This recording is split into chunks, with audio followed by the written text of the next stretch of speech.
राकेश और बमला एक कॉलेज में पढ़ते थे। राकेश अनाथ था। बमला के पिताजी गांव के मुखिया थे। पिता के देहांत के बाद बमला का बड़ा भाई महेंद्र गांव के तमाम फैसले करता था। कॉलेज में छुट्टियां हो गई। बमला ने गांव जाने का फैसला किया। बमला और राकेश अच्छे दोस्त थे। दोनों कॉलेज में साथ साथ रहते थे। बमला राकेश से बोली, छुट्टियां हो गई है, मैं सोच रही हूँ कि भैया भाभी से मिलने गांव चली जाऊं। राकेश ये सुनकर उदास हो गया और बोला, तुम गांव चली जाओगी तो मैं अकेला क्या करूंगा। मेरा तो कोई दोस्त रिश्तेदार भी नहीं है कि उसके घर चला जाऊं। ठीक है, तो मेरे साथ मेरे गांव चलो, तुमको भैया और भाभी से मिलवा दूंगी। तुम्हारे भैया और भाभी मुझे तुम्हारे साथ देखकर नाराज तो नहीं होंगे? अरे नहीं, भैया और भाभी बहुत अच्छे हैं, वो तुम्हें देखकर बहुत खुश होंगे। दोनों गांव के लिए निकल पड़ते हैं। कॉलेज में पढ़ाई कैसी हो रही है? तुम कैसी हो? मैं बिल्कुल ठीक हूँ भैया, पढ़ाई भी बहुत अच्छी हो रही है। मैं अच्छे नंबर से पास हो जाऊंगी। Very good. अपने दोस्त को हमारा गांव दिखाया या नहीं? मैं नौकर से बोलूंगा तुमको साथ ले जाए और सारा गांव दिखा दे। आज दिखाऊंगी भैया, कल तो मैं बहुत थक गई थी। मैं और राकेश दोनों जाकर गांव घूमेंगे, किसी नौकर की जरूरत नहीं है। ठीक है, जैसे तुम्हारी मर्जी, मगर किसी चीज की जरूरत हो तो मुझे बता देना। हाँ भैया, आपको ही बताऊंगी। आप ही तो मेरे माता पिता हो। माता पिता के बाद अपने ही तो मुझे पाला है। अरे तू मेरी जान है, मेरा बच्चा है। बमला और राकेश गांव में घूम रहे थे। गांव बहुत सुंदर था। दोनों को एहसास ही नहीं हुआ कि रात हो गई है। दोनों घर वापस आ गए। राकेश को ऐसा लगा जैसे कोई उसके साथ चला जा रहा है, लेकिन उसको कोई नजर नहीं आ रहा था। उसे एहसास हो रहा था जैसे कोई उसको घूर रहा है।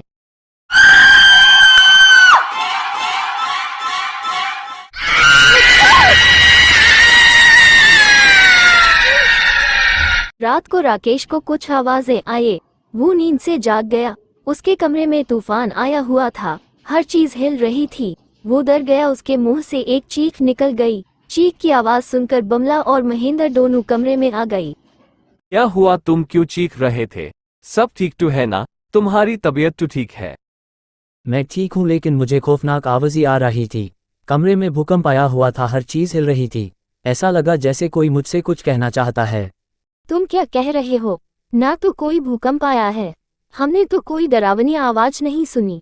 सब घर वाले सो रहे हैं। राकेश, मेरा ख्याल है तुमने कोई बुरा सपना देखा है। ऊपर वाले का नाम लेकर सो जाओ।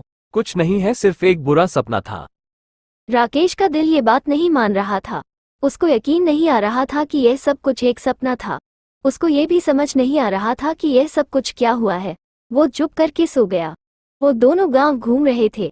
राकेश को एहसास हो रहा था जैसे कोई उसको घूर रहा है, लेकिन यहाँ इनके अलावा और कोई नहीं था। उसको परेशान देखकर बमला बोली, राकेश, क्या बात है? तुम कुछ परेशान हो? तुम मेरे साथ होकर भी मेरे साथ नहीं हो। मुझको बताओ, क्या परेशानी है?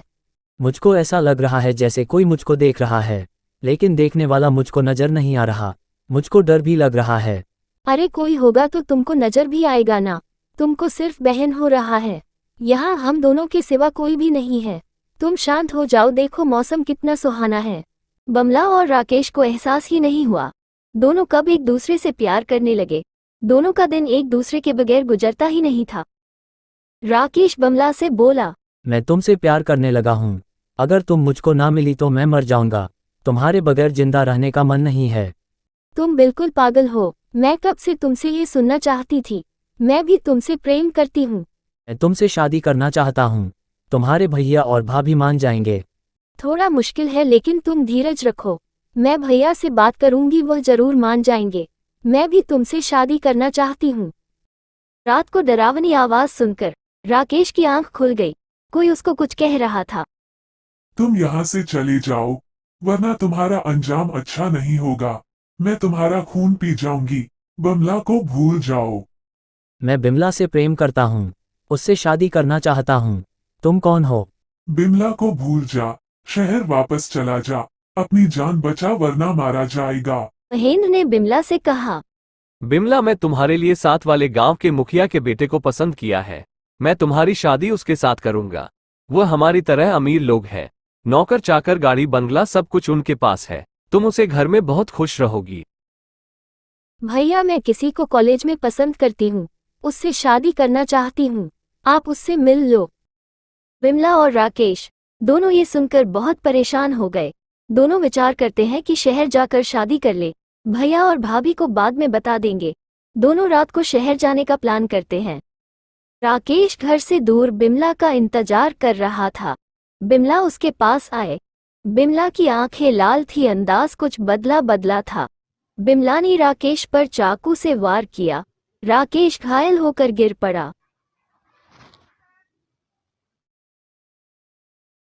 राकेश को होश आया तो वो अस्पताल में था। अस्पताल वालों ने उसको बताया कि कुछ लोग घायल हालत में उसको यहाँ छोड़ गए थे। काफी इलाज के बाद उसे होश आया है। राकेश दुखी था, बिमला ने उसे वार किया है, उसको धोखा दिया है। एक पुलिस वाला उसके पास आया और बोला, तुम कौन हो, कहाँ रहते हो, तुम पर हमला किसने किया था, तुम्हें कुछ याद है, तुम्हारी किसी से दुश्मनी तो नहीं? मैं दिल्ली में रहता हूँ, कॉलेज का स्टूडेंट हूँ, मेरी किसी से कोई दुश्मनी नहीं है। मुझ पर हमला रात को हुआ था, अंधेरा बहुत ज्यादा था, मैं हमला करने वाले को देख नहीं पाया। मुझको कुछ याद नहीं वह कौन लोग थे। पुलिस राकेश का बयान लेकर चली गई। राकेश ठीक होकर एक अनाथ आश्रम में रहने लगा। आश्रम के मालिक एक स्वामी जी थे। वो बहुत दयावान और देवयानी शक्तियों के मालिक थे। उन्होंने राकेश को उदास देखा तो पूछ लिया, तेरा मन क्यों उदास है, तू क्यों परेशान रहता है? स्वामी जी की शक्तियों का चमत्कार था। राकेश ने उनसे कुछ नहीं छुपाया और सब कुछ बता दिया। मुझे तो कुछ और बात लगती है। रात को तुम्हारा डरना, प्यार करने वाली लड़की का तुम पर वार करना। तुम मेरे साथ गांव चलो, मैं खुद मालूम करूंगा हकीकत क्या है। वो लोग मेरे खून के प्यासे हैं, मुझको मार डालेंगे, आपको भी नुकसान होगा, हमें वहां नहीं जाना चाहिए। कुछ नहीं होगा, तुम मेरे साथ चलो, हकीकत जाना बहुत जरूरी है। स्वामी जी और राकेश बिमला के घर आते हैं। बिमला राकेश को देखकर बहुत खुश होती है। बिमला ने राकेश से पूछा, राकेश तुम कहाँ चले गए थे? मैंने तुमको बहुत ढूंढा, मैं कॉलेज भी फोन किया लेकिन तुम नहीं मिले। मैं तुम्हारे लिए बहुत परेशान थी, शुक्र है ऊपर वाले का कि तुम आ गए। तुम मेरे लिए क्यों परेशान थी? तुमने तो मुझको चाकू मारा था। तुम मुझे कह देती मैं गांव छोड़कर चला जाता। तुमने मुझको धोखा दिया, मेरी जान लेने की कोशिश की।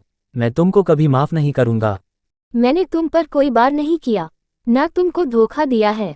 जिस रात हमने शहर जाना था, मुझको जल्दी नींद आ गई और मैं सो गई। मैं तुम्हारे पास नहीं आई थी। राकेश, बिमला सच कह रही है। सुबह इसने मुझे सारी बात बता दी थी।